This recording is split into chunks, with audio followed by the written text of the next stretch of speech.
Chapter 17. The Flight. Mr. Flint was hard pushed for house servants, and rather than lose me he had restrained his malice. I did my work faithfully, though not, of course, with a willing mind. They were evidently afraid I should leave them. Mr. Flint wished that I should sleep in the great house instead of the servants' quarters. His wife agreed to the proposition, but said I mustn't bring my bed into the house, because it would scatter feathers on her carpet. I knew when I went there that they would never think of such a thing as furnishing a bed of any kind for me and my little ones.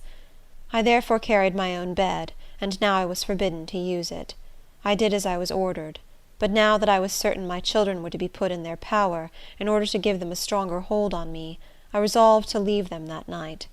I remembered the grief this step would bring upon my dear old grandmother, and nothing less than the freedom of my children would have induced me to disregard her advice. I went about my evening work with trembling steps.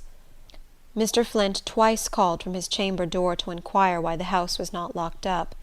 I replied that I had not done my work.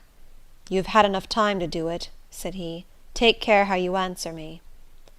I shut all the windows, locked all the doors, and went up to the third story to wait till midnight. How long those hours seemed, and how fervently I prayed that God would not forsake me in this hour of utmost need. I was about to risk everything on the throw of a die, and if I failed, oh, what would become of me and my poor children? They would be made to suffer for my fault. At 12:30 I stole softly down the stairs.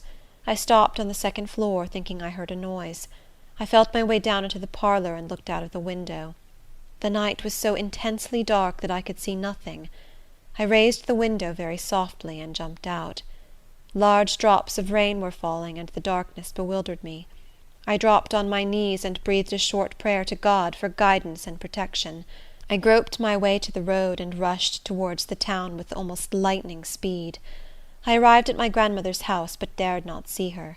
She would say, "Linda, you are killing me," and I knew that would unnerve me. I tapped softly at the window of a room occupied by a woman who had lived in the house several years. I knew she was a faithful friend, and could be trusted with my secret.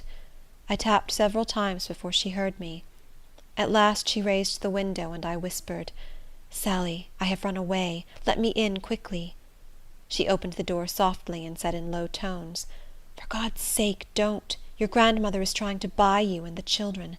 Mr. Sands was here last week. He told her he was going away on business, but he wanted her to go ahead about buying you and the children, and he would help her all he could. Don't run away, Linda. Your grandmother is all bound down with trouble now." I replied, "Sally, they are going to carry my children to the plantation tomorrow, and they will never sell them to anybody so long as they have me in their power. Now, would you advise me to go back?" "No, child, no," answered she. "When they finds you's gone, they won't want to plague of the children. But where's you going to hide? They knows every inch of this house." I told her I had a hiding place, and that was all it was best for her to know. I asked her to go into my room as soon as it was light, and take all my clothes out of my trunk and pack them in hers, for I knew Mr. Flint and the constable would be there early to search my room. I feared the sight of the children would be too much for my full heart, but I could not go into the uncertain future without one last look. I bent over the bed where lay my little Benny and baby Ellen. Poor little ones, fatherless and motherless. Memories of their father came over me. He wanted to be kind to them, but they were not all to him as they were to my womanly heart. I knelt and prayed for the innocent little sleepers. I kissed them lightly and turned away. As I was about to open the street door, Sally laid her hand on my shoulder and said, "Linda, is you gwine all alone? Let me call your uncle." "No, Sally," I replied. "I want no one to be brought into trouble on my account." I went forth into the darkness and rain. I ran on till I came to the house of the friend who was to conceal me. Early the next morning Mr. Flint was at my grandmother's inquiring for me. She told him she had not seen me, and supposed I was at the plantation. He watched her face narrowly, and said, "Don't you know anything about her running off?" She assured him that she did not. He went on to say, "Last night she ran off without the least provocation. We had treated her very kindly. My wife liked her. She will soon be found and brought back. Are her children with you?" When told that they were, he said, "I'm very glad to hear that. If they are here, she cannot be far off. If I find out that any of my niggers have had anything to do with this damned business, I'll give 'em 500 lashes." As he started to go to his father's, he turned round and added persuasively, "Let her be brought back, and she shall have her children to live with her." The tidings made the old doctor rave and storm at a furious rate. It was a busy day for them. My grandmother's house was searched from top to bottom. As my trunk was empty, they concluded I had taken my clothes with me. Before 10 o'clock, every vessel northward bound was thoroughly examined, and the law against harboring fugitives was read to all on board. At night a watch was set over the town. Knowing how distressed my grandmother would be, I wanted to send her a message, but it could not be done. Every one who went in and out of her house was closely watched.